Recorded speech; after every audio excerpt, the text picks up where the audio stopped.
If the students come home safely to their borders, regardless Indian border है या Pakistani border है, as long as they come safely, it is fine with us. We should be thankful to them. ऐसे हालात में कमर भाई हमारी जो operation Ganga है वहां पे जाके काम कर रही है और वहां पे 24 घंटे मदद पहुंचा रही है। और जाहिर है कि आप बताएं किसी भी सफारे में किसी भी एम्बेसी में स्टूडेंट्स वहां पे मौजूद हैं, उनको बहुत ज्यादा जो है वो मुश्किलात का सामना है। एम्बेसी फैसिलिटेट नहीं करी, टिकट्स जो हैं वो कह रहे हैं कि एम्बेसी ने हमें कहा कि आप खुद जो है वो अरेंज करेंगे। और क्वाड के इजलास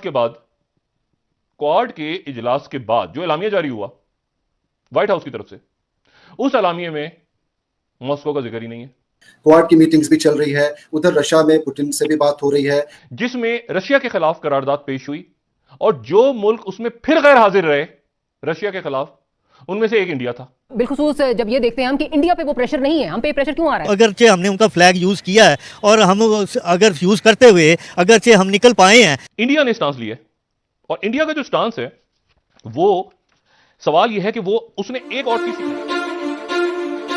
स्टूडेंट्स के बारे में अभी एक खबर आई है कि पाकिस्तानी स्टूडेंट्स ने यूक्रेन से निकलने के लिए इंडिया का झंडा जो है वो यूज़ किया है। इंडिया का झंडा पकड़कर वो ये दिखाना चाहते हैं कि वो भी इंडियन है, ताकि वो यूक्रेन से निकल सके, यूक्रेन से एस्केप हो सके। पाकिस्तानी अवाम से पूछेंगे कि वक्त पर हमारी हुकूमत ने क्यों नहीं उस तरीके से एक्शन लिया जिस तरीके से इंडिया की गवर्नमेंट ने लिया है। जी, आज से 74 साल पहले तो we were all the same, regardless हमारे जो बड़े अबाउदाद थे वो बरसगीर पाक व हिंद से ही थे ना उस वक्त।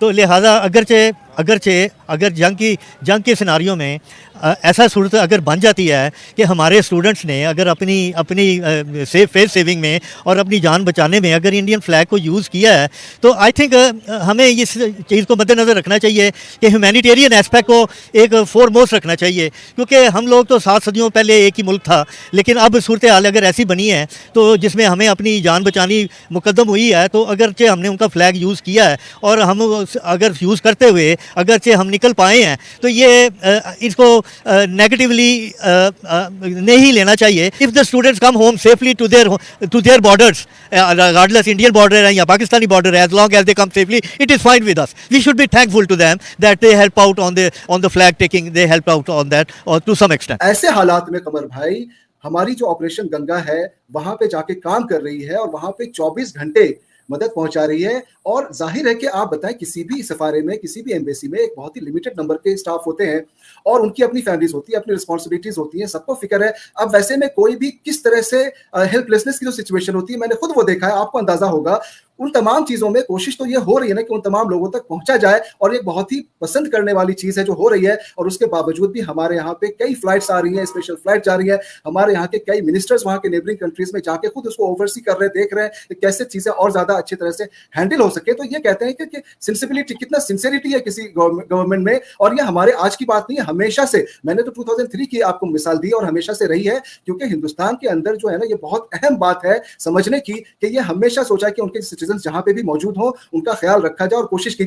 मुझे बताएं कि क्वाड की मीटिंग हुई, आज भी हिंदुस्तान की जो लीडरशिप है उनकी मीटिंग्स जो है अमेरिका के साथ भी चल रही है, क्वाड की मीटिंग्स भी चल रही है, उधर रशिया में पुतिन से भी बात हो रही है, उधर ज़ेलेंस्की से भी बात हो रही है। तीसरा इजलास हुआ कल जो कि अक़वाम मुत्तहिदा की सिक्योरिटी काउंसिल और अक़वाम मुत्तहिदा की जनरल असेंबली और उसके बाद इंसानी हकूक कमेटी का इजलास हुआ, जिसमें रशिया के खिलाफ करारदाद पेश हुई और जो मुल्क उसमें फिर गैर हाजिर रहे रशिया के खिलाफ, उनमें से एक इंडिया था। अच्छा। दूसरा पाकिस्तान था, तीसरा चाइना था और रशिया ने तो खुद होना ही था, और वेनेजुएला था, जी वो भी नहीं था। और क्वाड के इजलास के बाद जो एलामिया जारी हुआ व्हाइट हाउस की तरफ से, उस एलामिया में मॉस्को का जिक्र ही नहीं है। अच्छा। यूक्रेन का जिक्र ही नहीं है। और इंडियन मीडिया जो है, 2 एलामिया जारी हुए हैं, joint statement from quad leaders, जो हमारी 14th स्लाइड है, joint statement from quad leaders, और 16वीं जो प्राइम मिनिस्टर इंडिया ने अलग जारी किया है इसका एलामिया, जो 16th है। प्राइम मिनिस्टर वो कह रहे हैं कि जी उनकी तरफ से सिर्फ जमहूरियत पे बात हुई है, इस क्वाड के इजलास में यूक्रेन का मॉस्को का जिक्र ही नहीं है। ठीक है, म्यांमार के अंदर इधर उधर इंडो पैसिफिक ये वो दाएं बाएं साएं आगे कर आके खत्म हो गया इजलास। अच्छा, उसके बाद जो है वो इंडिया की तरफ से ministry of external affairs India ये कह रहा है कि जी प्राइम मिनिस्टर ने virtual summit of quad leaders में हिस्सा लिया। इसमें वो कह रहे हैं कि जी ह्यूमैनिटेरियन ग्राउंड्स के ऊपर बात हुई और इसमें कहीं जिक्र खैर है यूक्रेन का, कि यूक्रेन के ऊपर इंसानी हकूक और उसके ऊपर बात हुई, इंडो पैसिफिक के ऊपर। अच्छा, प्राइम मिनिस्टर ने कहा कि क्वाड जो है, ये तीसरा paragraph, prime minister underline the Quad must remain focus और core objective of promoting peace, stability and prosperity in Indo Pacific region. सिर्फ यहीं तक महदूद रहें, इधर उधर की बात ना करें, यानी मॉस्को या यूक्रेन की तरफ ना करें। ये इंडिया ने स्टांस ले लिया, इंडिया ने स्टांस लिया। और इंडिया का जो स्टांस है, वो सवाल यह है कि वो उसने एक और चीज सिखाई है। देखिए, अब ये बड़ा मसला है कि कौन आपका दोस्त है और कौन आपका दुश्मन है।